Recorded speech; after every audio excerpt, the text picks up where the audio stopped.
மக்கள் மீது புதிய வரியை போடாதே தமிழகம் தழுவிய மறியல் போர் வெல்லட்டும் சிறக்கட்டும்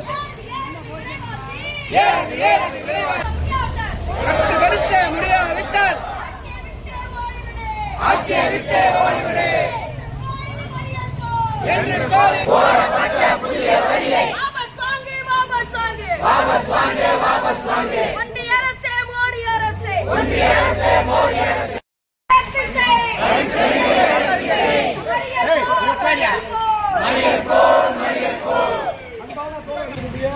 பட்ஜெட்டை எதிர்த்து இன்றைக்கு கமால் அலுவலகம் முன்பு நாம் போராட்டத்தை நடத்தியிருக்கிறோம்.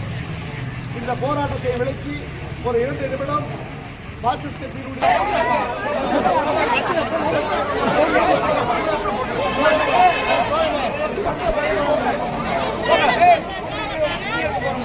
வண்டியில இருக்கு.